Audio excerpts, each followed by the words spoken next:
लोकसभा चुनाव को लेकर कटारी जी क्या कहना चाहेंगे? इस बार कैसा चुनाव होने वाला है?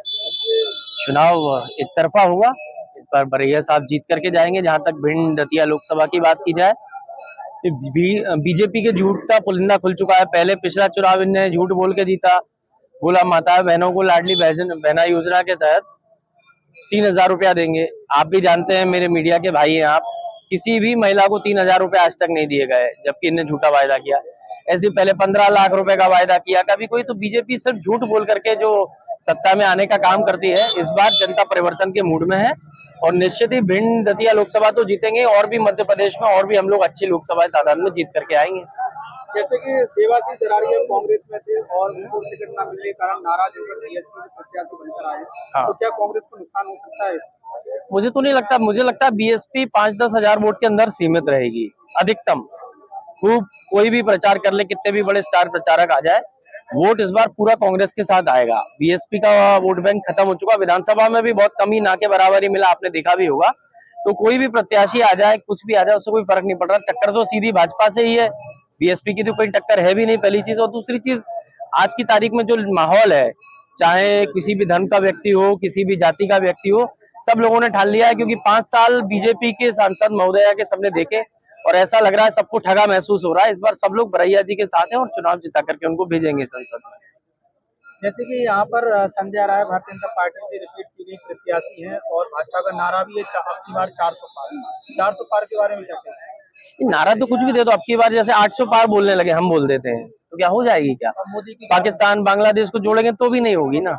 तो नारा देने से क्या फर्क पड़ रहा है? जनता क्या नारा दे रही हो महत्वपूर्ण है, पार्टी क्या दे रही हो महत्वपूर्ण नहीं है। बीजेपी तो झूठ बोलने में माहिर है, क्योंकि वो घबरा। अगर वास्तविकता में 400 पार हो रहे होते तो रोज किसी ना किसी कांग्रेसी को दबाव देकर क्यों तोड़ते? 400 पार हो रही होती रोज कभी आम आदमी के नेता को, कभी कांग्रेस के नेता को क्यों नोटिस दिलवा के जेल भेज रहे हैं? घबराहट है, और घबराहट में आदमी ऐसे ही काम करता है। उनकी बुद्धि अभी खराब हो चुकी है, उनके लिए ईश्वर से भी प्रार्थना करते हैं और आने वाले समय में दिख जाएगा। मैं बोल रहा हूँ 200 भी टच नहीं होगी भाजपा। बीजेपी के नेताओं का कहना है कि हमने इतने काम करवा दिए हैं कि हमें हराना नामुमकिन है। तो कांग्रेस तो दूर दूर तक चुनाव में है ही नहीं। उनने इतने काम लगा दिए, करवा नहीं दिए, थोड़ा शब्द बदल लो।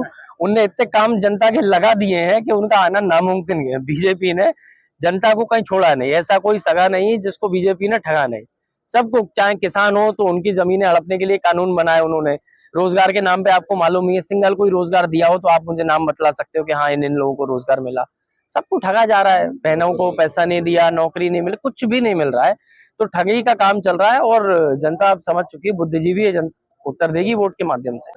भिंड दतिया लोकसभा सीट पर अभी 2 प्रत्याशी थे, अब 3 प्रत्याशी हो गए। भारतीय जनता पार्टी, कांग्रेस और बीएसपी। क्या कहेंगे इस बारे में? हम यही कहेंगे कि आम जनता, किसान, नौजवान कांग्रेस के पक्ष में वोट करना चाहता है, न्याय और हक अधिकार के पक्ष में वोट करना चाहता है। ये भारतीय जनता पार्टी षड्यंत्र पूर्वक वोट काटने के लिए जो लोगों को खड़ा कर रही है, लेकिन भारतीय जनता पार्टी का जो प्लान है, दतिया भिंड लोकसभा की जनता उसको कामयाब कभी नहीं होने की। कांग्रेस के पक्ष में वोट करेगी। माननीय फूल सिंह बरैया जी हजारों मतों से भिंड दतिया लोकसभा क्षेत्र से जीतकर सांसद बनेंगे। जैसे कि आप कांग्रेस दतिया से जिला अध्यक्ष हैं, जिला कांग्रेस कमेटी की, तो आप मतदाताओं के बीच जा रहे हैं सभी विधानसभाओं में। तो मतदाताओं के बीच में किन मुद्दों को लेकर जा रहे हैं? हजारों ऐसे तमाम मुद्दा हमें ढूंढने नहीं पड़ रहे हैं। भारतीय जनता पार्टी ने जो वादे किए थे, उन सारे वो वादे ही हमारे लिए बहुत बड़ा मुद्दा है। आज देश में कितना भयंकर भ्रष्टाचार है, आज महंगाई चरम पर है, किसान कितना परेशान है, उसको एमएसपी नहीं दी जा रही है, बेरोजगारी सबसे बड़ा मुद्दा है। ये तमाम मुद्दों को लेकर हम जनता के बीच में जा रहे हैं। जैसा कि भारतीय जनता पार्टी संविधान को, लोकतंत्र को खत्म करना चाहती है, ये बहुत बड़ा मुद्दा है। महत्वपूर्ण मुद्दे को लेकर हम जनता के बीच में जा रहे हैं। भारतीय जनता पार्टी विदेश नीति के बारे में बात करती है कि भारतीय जनता पार्टी की विदेश नीति सबसे अच्छी है और विदेशों में ढंग का बज रहा है आज भारत। देखिए, कहने के लिए उनके पास कुछ बचा नहीं है। देश में उन्होंने ऐसा कोई काम किसानों के लिए, नौजवानों के लिए, गरीबों के लिए नहीं किया है जिसके दम पर वो चुनाव लड़ सकें। इसलिए वो विदेश के नाम पर या राम के नाम पर वो चुनाव लड़ सकते हैं, काम के नाम पर वो चुनाव लड़ने की उनकी हिम्मत नहीं है। ना वो कांग्रेस का मुकाबला काम के नाम पर कर सकते हैं।